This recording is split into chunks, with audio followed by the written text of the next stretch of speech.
నమస్కారం. ఈరోజు రాష్ట్ర వ్యాప్తంగా మరి మెగా పేరెంట్స్ మీటింగ్ కార్యక్రమం జరుగుతుంది. నిజంగా ఇది చాలా మంచి ప్రోగ్రాం. ఎందుకంటే టీచర్లకు, పేరెంట్స్కు ఇంట్లో పిల్లలు ఎలా ఉంటారు, స్కూల్లో పిల్లలు ఎలా ఉంటారు, వాళ్ళ మధ్య ఏం జరుగుతుంది, ఇంట్లో ప్రవర్తన ఎలా ఉంది, స్కూల్లో ప్రవర్తన ఎలా ఉంది, ఏ సబ్జెక్ట్ ఎలా వీక్ ఉంది, స్కూల్లో పాఠాలు సరిగ్గా చెప్తున్నారా లేదా, మధ్యాహ్నం భోజనం ఎలా ఉంది, అందరూ కలవటానికి మెగా పేరెంట్స్ మీటింగ్ మూడోసారి నిజంగా చాలా సక్సెస్ఫుల్గా జరుగుతోంది. ఎందుకంటే మేము పేరెంట్స్తో కూడా మాట్లాడడం, ఒక పక్క టీచర్లతో కూడా మాట్లాడి మళ్ళీ విద్యార్థులతో కూడా ఫీడ్బ్యాక్ తీసుకున్నాం.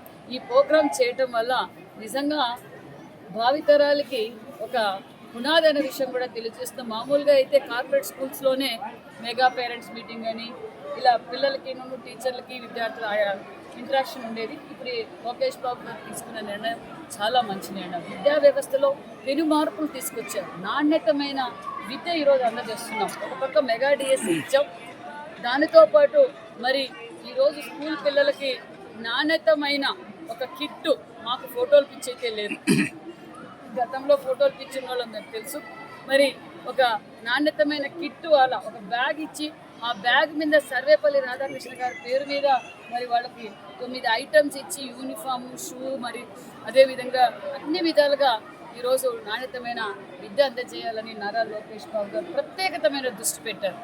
మొన్నటి రోజున మార్క్ అసెంబ్లీ జరపడం వల్ల కూడా భారతదేశం అంతా ఒక్కసారిగా మరి పిల్లలకు విద్యార్థి దశలో నుంచే రాజకీయ అవగాహన కావాలి, రాజ్యాంగం అంటే ఏంటి, అసెంబ్లీలో ఏం జరుగుతుంది, అసెంబ్లీలో ఏ విధంగా చట్టాలు అమలు పరుస్తారన్న విషయాన్ని వాళ్లకు విద్యార్థి దశలో నుంచి అందజేయాలన్న విషయాన్ని నేను తెలియజేస్తూ, మరి ఒక పక్క మధ్యాహ్నం పూట భోజనం mid day meals, Dokka Seethakka పేరు మీద మిడ్ డే మీల్స్ కూడా మొదలు పెట్టాం. విద్యార్థులతోనూ తల్లిదండ్రులతో కూడా అడిగాం. ఈ సూపర్ ఫైన్ రైస్ అందజేయడం వల్ల నిజంగా పిల్లలు బాగా ఆరోగ్యంగా, మరి అదేవిధంగా భోజనం కూడా కడుపు నిండా తింటున్నారన్న విషయం కూడా తెలియజేస్తూ, మరి ఇదే సోమందపల్లిలో ఈ హై స్కూల్లోనే గతంలో మానేసి ముఖ్యమంత్రి చంద్రబాబు నాయుడు గారు మరి ముఖ్యమంత్రిగా ఉన్నప్పుడు 14-19లో హాస్టల్ కూడా ఒకటి శాంక్షన్ చేశారు ఫర్ గర్ల్స్. కానీ మరి నా బీసీలు, మరి బీసీలు చదువుతున్న బీసీ బిడ్డలను కూడా గాలికి వదిలేసి, అన్ని రాష్ట్రాన్ని గాలికి వదిలేశాడు. ఈ హాస్టల్స్ కూడా గాలికి వదిలేస్తే అతి తక్కువ కాలంలోనే మరి మా యువగలం అధినేత విద్య విలువ చేసిన విద్యాశాఖ మంత్రి గారు రాష్ట్ర వ్యాప్తంగా ఇలా ఎలా అయితే ఎక్కడైతే పెండింగ్ ఉన్నాయో అవన్నీ మళ్ళీ ఈరోజు మన సోమందపల్లిలో కూడా హాస్టల్ బిల్డింగ్ పూర్తి చేసి పిల్లలకు హాస్టల్ కూడా అంకితం చేశాం. అదేవిధంగా బాయ్స్ హాస్టల్ కూడా ఒకటి ఏర్పాటు చేయబోతున్నాం అన్న విషయం కూడా మీకు అందరికీ తెలియజేస్తూ, మరి నాణ్యతమైన విద్యార్థులకు అవసరం. ప్రతి చిన్న విషయాన్ని పిల్లలు ఎలా చదువుతున్నారు, ఏ స్కూల్లో ఏ ప్రోగ్రెస్ ఉంది, ఏ పిల్లలు ఎన్ని రోజులు ఆబ్సెంట్ అయినారో కూడా తెలుసుకుంటున్నారు విద్యాశాఖ మంత్రి. ఒక పక్క విద్యాశాఖను బలోపేతం చేస్తూ నాణ్యతమైన విద్య అందజేస్తూ భావితరాల కోసం పరిశ్రమలు తీసుకొచ్చి, ఒక పక్క ఐటీ శాఖ మంత్రిగా పరిశ్రమలు తీసుకొచ్చి ఈరోజు పరిశ్రమలు సృష్టిస్తూ ఉపాధి చూపిస్తూ సంక్షేమ పథకాలు అందజేస్తున్న కూటమి ప్రభుత్వానికి ఎల్లవేళలా మీరందరూ అందుబాటులో ఉండాలని కూడా పేరెంట్స్ కూడా ఖచ్చితంగా కూటమి ప్రభుత్వం బాగుందని వాళ్ళు మాకు తెలియజేశారు. ఇంకా నాడు నేడు అద్దంలో ఆగిపోయిన బిల్డింగ్లు ఉన్నాయి. నాడు నేడులో ఏ విధంగా దోచుకున్నారో తెలుసు. దానికి కూడా ముఖ్యమంత్రి గారు, మరి డిప్యూటీ సీఎం గారు, అదేవిధంగా లోకేష్ బాబు గారు కూడా దాని గురించి చర్చిస్తున్నారు. ఒక నిర్ణయం తీసుకొని మేమైతే గాలి కొదలం, ప్రభుత్వం సొమ్ము, ప్రజల సొమ్ము, మేమైతే గాలి కొదలం, దాన్ని కూడా పూర్తి చేయడానికి ప్రయత్నం చేస్తున్నామన్న విషయం కూడా తెలియజేస్తున్నాం. లోకేష్ బాబు గారు జగన్మోహన్ రెడ్డి గారు మాట్లాడడానికి అర్హత లేదు. జగన్మోహన్ రెడ్డి గారు ఆ రోజు 19 ప్రచారంలో నా బీసీలు, నా ఎస్సీలు, బడుగిన వర్గాలంతా నా కుటుంబ సభ్యులని చెప్పి ఓటేయించుకున్నారు. ముఖ్యమంత్రి అయిన తర్వాత జగన్మోహన్ రెడ్డి గారు ఏం చేశారు? 151 అని చెప్పుకుంటూ గాల్లోనే తిరిగారే తప్ప బీసీ హాస్టల్స్ గురించి కానీ, గురుకుల పాఠశాలల గురించి కానీ, మరి గిరిజనులు, మరి ఎస్టీ వెల్ఫేర్ కానీ, ట్రైబల్ వెల్ఫేర్ స్కూల్స్ గురించి జగన్మోహన్ రెడ్డి గారు 5 సంవత్సరాల్లో ఏ స్కూల్లో అయినా మీ అభివృద్ధి కార్యక్రమాలు చేశాం, మేము వాష్రూములు కట్టాం, మేము పిల్లలకు నాణ్యతమైన భోజనం అందజేశాం, నాణ్యతమైన విద్య అందజేశాం అని ఎక్కడైనా ఉంటే జగన్మోహన్ రెడ్డి గారు ఈరోజు నీతులు మాట్లాడడానికి అర్హులవుతారు.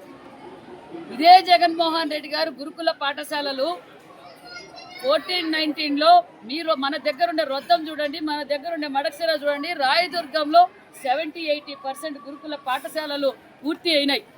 జగన్మోహన్ రెడ్డి గారికి బీసీ ఎస్సీ బడుగు బడిగిన వర్గాలు చదువుకొని పిల్లల్ని స్కూల్ బిల్డింగులు గాలికి వదిలేసింది జగన్మోహన్ రెడ్డి గారు కాదా? మరి ఇదే హాస్టల్ గాలికి వదిలేశారు జగన్మోహన్ రెడ్డి గారు. ఈరోజు మేము పూర్తి చేసి ఇదే నిదర్శనం. మళ్ళీ బీసీ మరి ఈరోజు గర్ల్స్ హాస్టల్గా మరి పిల్లలకు అంకితం చేశారు. మరి ఇదే సోమందపల్లిలో గతంలో 5 సంవత్సరాలుగా జగన్మోహన్ రెడ్డి గారు ముఖ్యమంత్రిగా ఉన్నప్పుడు ఇక్కడ కస్తూరిబాయ్ స్కూల్లో ఫుడ్ పాయిజన్ ఏ విధంగా అయిందో మనందరికీ తెలుసు. మరి ఈరోజు మేము అధికారంలోకి రాగానే అన్ని బీసీ హాస్టల్స్, బీసీ గురుకుల పాఠశాలలకు రెన్యువేషన్స్ చేస్తున్నాం. గతంలో జగన్మోహన్ రెడ్డి గారు గాలికి వదిలేసే లైట్ పోతే కూడా లైట్ వేసే పరిస్థితి లేదు, రన్నింగ్ వాటర్ లేదు. ఈరోజు ఏ స్కూల్స్ ఏ హాస్టల్స్లో చూసినా రెన్యువేషన్స్ చేస్తున్నాం, కొత్త బిల్డింగులు కడుతున్నాం, పిల్లలకు కావాల్సిన వసతులన్నీ మేము ఏర్పాటు చేస్తున్నాం, సన్న బియ్యం అందజేసాం, నాణ్యతమైన విద్య అందజేస్తున్నాం. ప్రజలందరూ హ్యాపీగా ఉన్నారు.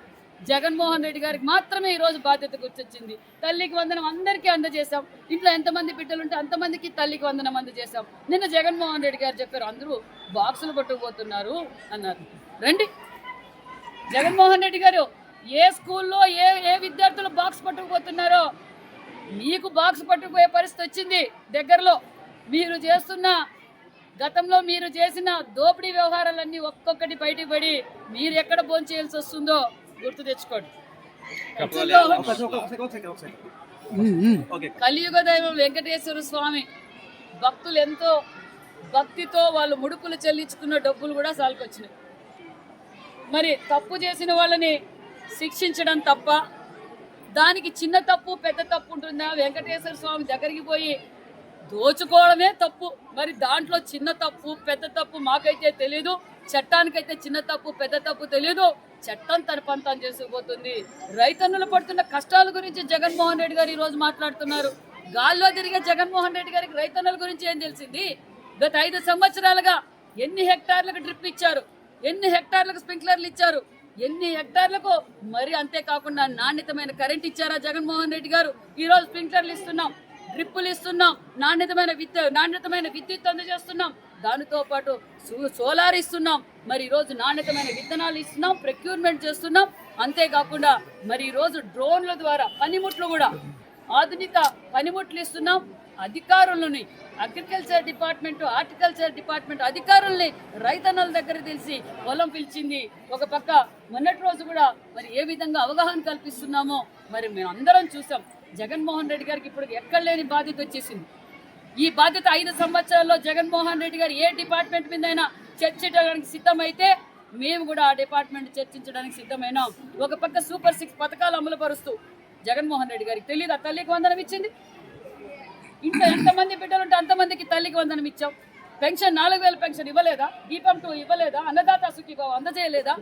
ఫ్రీ ఇసుక ఇవ్వలేదా? శ్రీశక్తి పథకం అందజేయలేదా? ఈరోజు ఎన్ఆర్జీఎస్ ద్వారా రోడ్లు మేము వేయడం లేదా? గాలికి వదిలేశారు ఆర్ఎంబీ రోడ్లు, ఎన్ఆర్జీఎస్ రోడ్లు. ఎన్ని యాక్సిడెంట్లు అయినా జరిగింది. ఆర్ఎంబీ రోడ్స్ స్పాట్ హోల్స్ మేము పూర్తి చేయలేదా? అమరావతి మేము పూర్తి చేయడం లేదా? పోలవరం మేము పనిచేయడం లేదా? ఇదే జగన్మోహన్ రెడ్డి టిడ్కో ఇండ్లు గాలికి వదిలేశారు, బీసీ హాస్టల్స్ గాలికి వదిలేశారు. ఈరోజు మేము అన్నీ చేస్తున్నాం.